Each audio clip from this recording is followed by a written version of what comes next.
Olá, caríssimos! Tudo bem com os senhores? Direito Penal 1, análise do conteúdo, culpabilidade. Então, na última aula, nós falamos sobre erro de proibição e lembra que lá no primeiro bimestre nós falamos sobre o erro de tipo, fizemos diferenças com o erro de proibição e eu falei para os senhores que nós retomaríamos esse conteúdo no segundo bimestre. Então, vamos lá. Vamos falar sobre a distinção entre erro de tipo e erro de proibição, começando com erro de tipo. Queridos, quando se fala em erro de tipo, o erro recai sobre a situação fática que essa pessoa está vivenciando. Então, esta situação fática e o erro dela decorrente impede que o indivíduo aprecie de forma correta os elementos componentes no tipo penal presentes como elementares ou circunstâncias desse tipo penal. Por exemplo, o indivíduo quer levar a sua carteira embora. Só que ao lado da sua carteira tinha uma carteira semelhante, idêntica. Ele leva a carteira de outrem achando que é a sua. Então ele se equivoca sobre aquela elementar, né? Coisa alheia móvel. Ele acha que está levando o que é seu, mas ele está levando coisa alheia móvel. Perceberam que é um equívoco que recai sobre a situação fática que a pessoa está vivendo? Perceberam? Então vamos lá, queridos. Vamos para um outro exemplo clássico? O indivíduo, vamos supor que caçar aqui no Brasil é permitido, que nós não temos lá a lei dos crimes ambientais, a lei 9.605 de 1998, o indivíduo está lá feliz da vida, caçando. Bem, aí ele observa algo que ele acha que é um animal, certo? Um animal de caça. E ele atira, mas ele não alveja um animal, ele alveja um ser humano que estava ali no mesmo local, na mesma mata. Pergunto, esse indivíduo quis matar alguém? Era a intenção dele matar um outro ser humano? A resposta negativa se impõe. Ele não queria matar alguém, o que ele queria? Ele queria matar um animal. Então percebam que aqui temos um erro de tipo. Por quê? Porque o erro recaiu sobre a situação concreta que a pessoa vivenciava. Então, senhores, aqui o erro recaiu sobre a realidade vivenciada e não sobre, o erro não recaiu sobre a interpretação que o agente fazia de uma norma penal incriminadora ou dos limites de justificação da conduta do agente. Aqui no erro de tipo, repito, o erro recaiu sobre a situação fática que a pessoa vivenciou, certinho? Então, bora lá. Já quando se fala em erro de proibição, o indivíduo ele tem uma exata noção de toda a realidade que o circunda. Ele sabe exatamente o que ele está vivenciando, certo? Não há nenhuma distorção da realidade. Ok? Então vamos lá. Neste caso, vamos voltar, retomar aqueles exemplos. Ele sabe que a carteira pertence a outra pessoa. Ele sabe aqui no erro de proibição que é um ser humano que está à sua frente e não um animal de caça. Mas qual é o equívoco do agente quando se fala em erro de proibição? Ele acredita que ele pode praticar a conduta diante daquela situação que ele está vivenciando, certo? Ele sabe que é ilícito retirar a carteira de outrem. Ele sabe que é ilícito matar alguém. Então, quanto a isso, não existe equívoco nenhum, certo? Ele sabe a realidade que ele vivencia e ele sabe o grau de ilicitude, de injusto que a conduta que ele pretende praticar, que a conduta possui, certo? Tranquilo? Mas no erro de proibição, vamos retomar. né? Ele se equivoca sobre os limites que ele pode praticar a conduta, por exemplo, certo? Então, queridos, vamos pensar o seguinte, vamos exemplificar? Lá, o indivíduo, ele sabe que consumir drogas é crime. Ele sabe que portar drogas é crime. Está lá no artigo 28 da Lei 11.343 de 2006. Mas ele acha o seguinte, mas é só um cigarrinho de maconha, coisa tão pouquinha, né? Isso não vai ser crime não, certo? O que é crime é você portar drogas em enorme quantidade.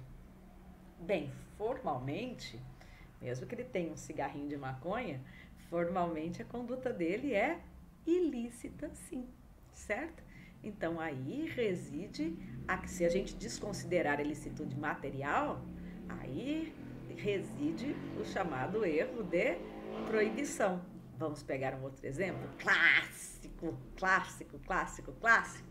O holandês que vem para o Brasil e, né, já dei várias vezes esse exemplo, mas ele é tão importante para fixar o conteúdo que eu repito a exaustão. Então, o holandês vem para o Brasil, já assistiu a inúmeros documentários sobre o Brasil, o pessoal consumindo droga abertamente no meio da rua, certo? E ele fala, que legal, no Brasil é tudo liberado. Eu posso fumar minha maconha onde eu quiser. Joia, é pra lá que eu vou. Ele vem aqui, né, faz aquela baita de uma bomba de maconha e vai fumar. E aí ele é preso. Ele fala, mas eu achei que era proibido. Perdão, eu achei que fosse permitido. Então, caríssimos, mais um mané que caiu no chamado erro de proibição. O mané fica pela minha conta, tá? Pelo amor de Deus, deletem isso. Então, vamos lá. Então, queridos, o erro de tipo, ele tem o condão de excluir o dolo, certo?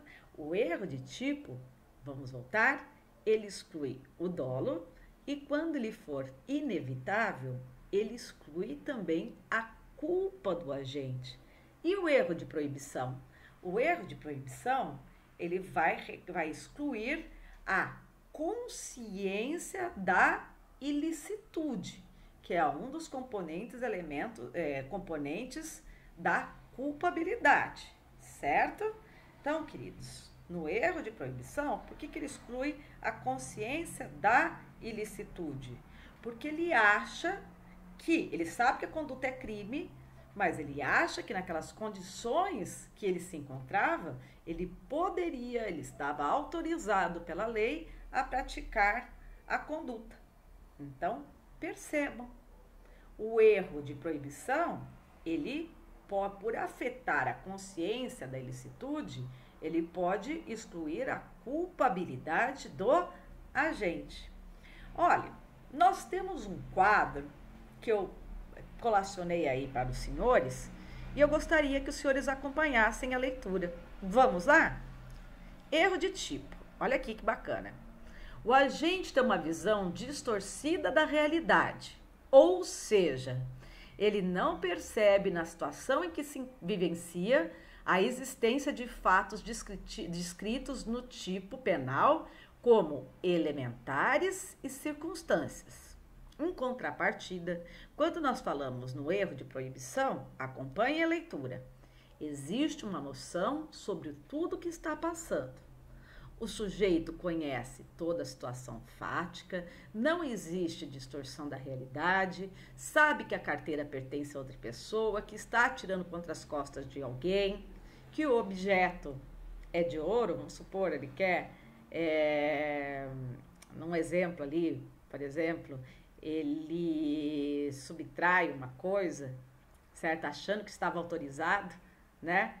E aquele objeto é de ouro, mas na verdade ele não estava autorizado a subtrair absolutamente nada pela norma penal. Voltando para o erro de tipo, né, nesse quadro comparativo que os senhores estão acompanhando. No erro de tipo, o agente não sabe o que faz, e se soubesse, ele não faria. Já no erro de proibição, o autor sabe exatamente o que faz, mas ele acredita que nas circunstâncias que ele se encontrava, agir daquela forma não constituiria uma conduta ilícita. Exemplo de erro de tipo: portar maconha achando que é um paieiro, né? Que é tabaco, que é um cigarrinho ali de palha normal. Já no erro de proibição, exemplo: portar uma pequena quantidade de maconha para uso pessoal, pensando ser permitido pela legislação, o que na verdade não é. Potencial consciência da ilicitude, mais um elemento componente da culpabilidade, integrador da culpabilidade. Então, queridos, para se evitar abusos, a lei não vai exigir do agente o efetivo caráter do injusto que ela conduta que ele vai praticar. O que a lei exige, ou seja, como elemento da culpabilidade, o que é exigido é que o agente tenha possibilidade, né? Ou seja, o potencial de conhecer, né, o caráter de injusto daquele ato que ele irá praticar, justamente no momento em que está praticando a conduta, seja essa conduta comissiva ou omissiva. Então, trata-se aqui de uma potencial consciência da ilicitude, de uma possibilidade que o agente efetivamente tem de conhecer o caráter ilícito daquele fato. Bem, então, para que se possa aferir com propriedade se o agente tinha ou não essa potencial consciência da ilicitude, nós vamos ter que analisar o meio social em que o agente vivia, seus costumes, suas tradições, seu nível intelectivo, certo? Qual era o quociente emocional dessa pessoa. Então, vão ter que ser aferidos vários valores, concretamente, para ver se a pessoa, para aferir se essa pessoa tinha ou não a potencial consciência da ilicitude. Então, observe o que está aqui no material dos senhores. Olha que interessante. A potencial consciência da ilicitude só é eliminada quando o sujeito, além de não conhecer o caráter ilícito do fato, ele não tinha, naquela situação em que ele se encontrava, possibilidade de conhecer o caráter ilícito de fato, certo?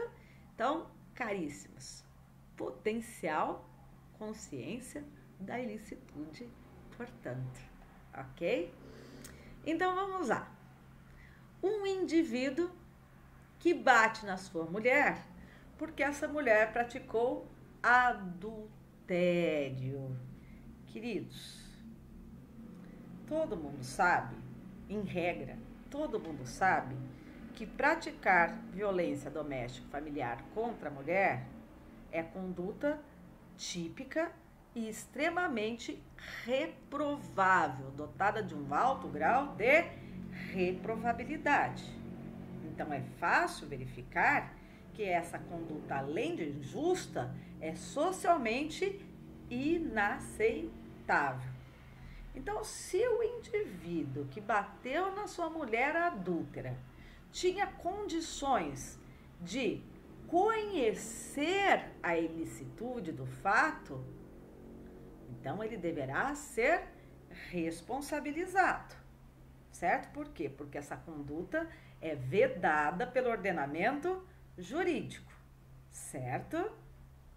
Mas precisamos pensar numa situação em que ocorrerá ou poderá ocorrer a exclusão da potencial consciência da ilicitude.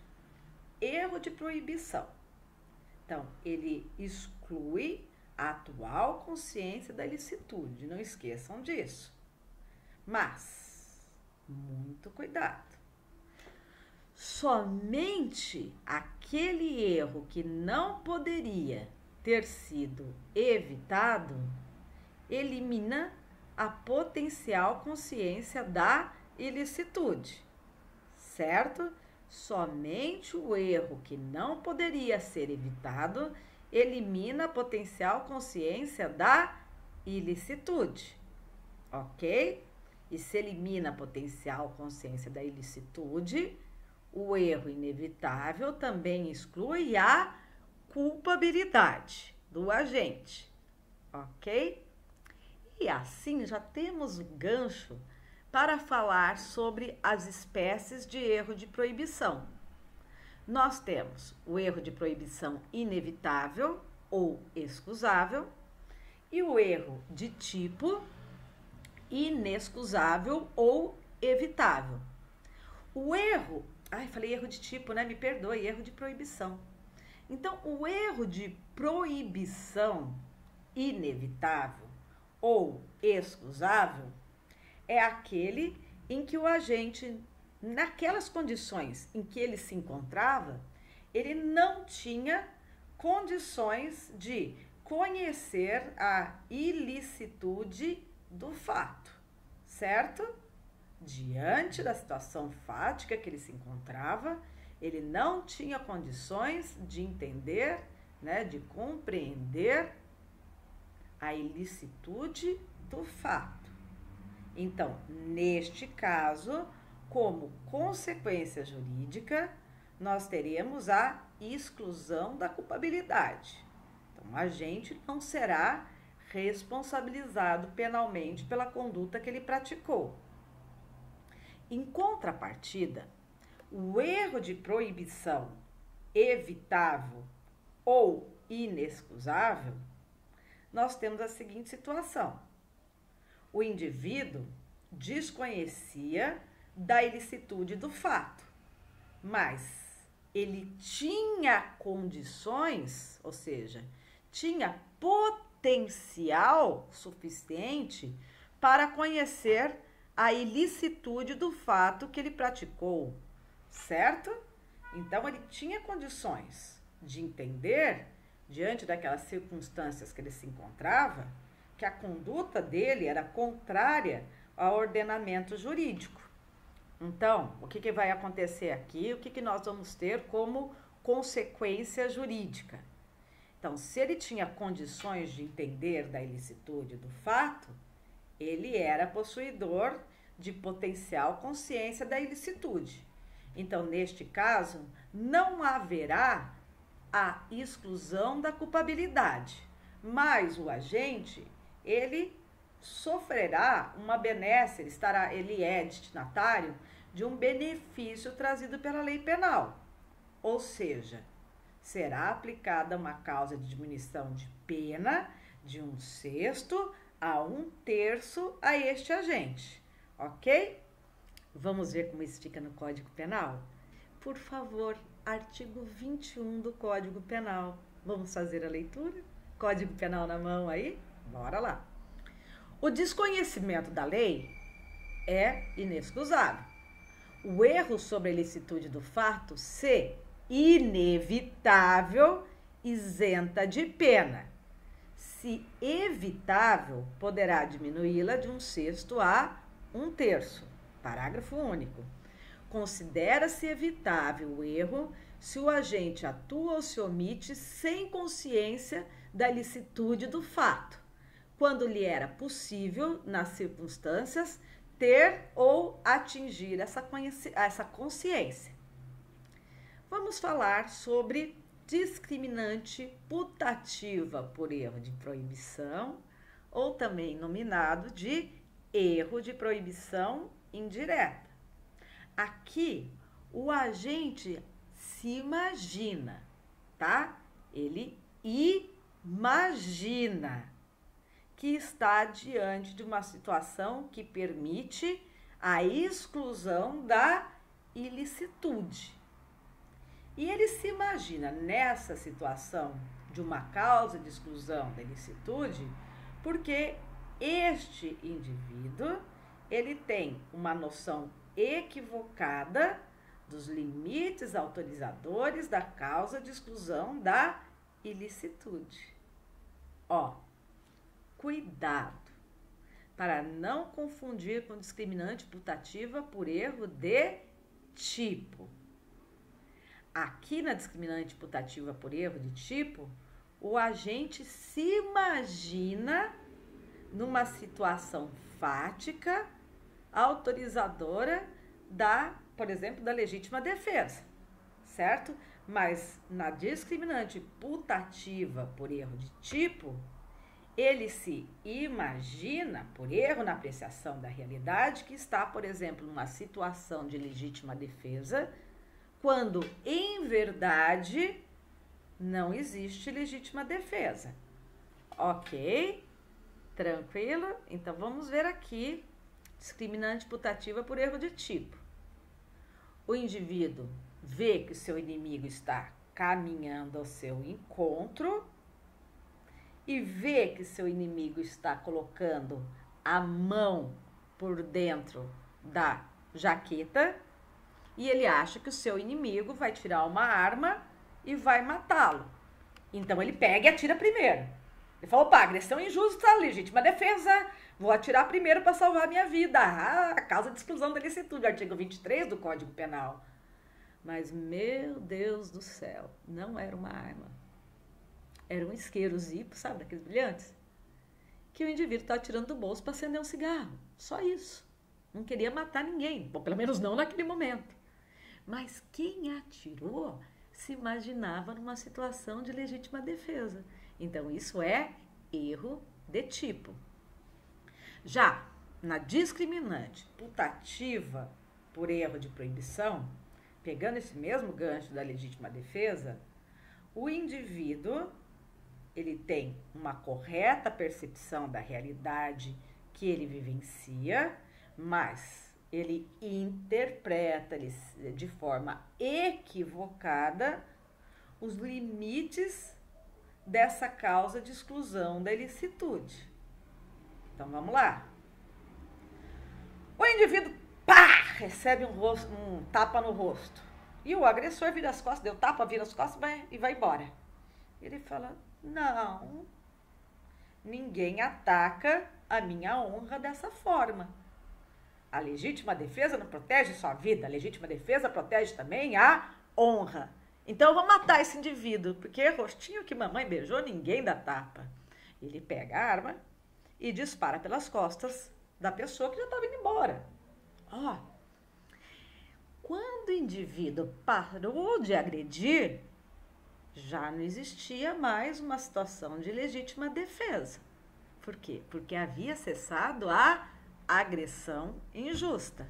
Aí não esqueçam também, só retomando ali o conteúdo de ilicitude, que na legítima defesa, o agente tem que usar de forma moderada os meios necessários para repelir a injusta agressão, sob pena de ser responsabilizado pelo excesso que ele cometeu. Aí eu penso o seguinte, vamos lembrar desse exemplo? Tapa, o indivíduo agressor vira as costas e vai embora. Cessou a injusta agressão, tá? Agressão injusta. Pergunto, se cessou a agressão injusta, o agente pode atirar pelas costas? Não.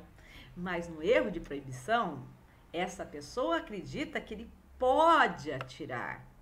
Então, um erro que recai sobre os limites de uma causa de exclusão da ilicitude. Tranquilo? Belezinha? Qual que é a consequência aqui da discriminante putativa por erro de proibição, ou também chamada de erro de proibição indireta? Então, é a mesma, a consequência é a mesma do erro de proibição. Então, queridos, vamos lá. Se o erro for evitável, o agente será beneficiado com uma redução de pena de 1/6 a 1/3. No entanto, se esse erro for inevitável, a pessoa ficará isenta de pena. Tranquilo? Então, muito cuidado, não confundam aquelas consequências jurídicas do erro de tipo e do erro de proibição. Caríssimos, encerramos agora a exposição de nosso conteúdo. Não se acanhem, tem dúvida? Me chama lá no WhatsApp, tá? Vou ter o maior prazer em esclarecer, né, a dúvida de conteúdo para os senhores. Tá bom? Um grande abraço, bons estudos, se cuidem, fiquem com Deus. Até a próxima.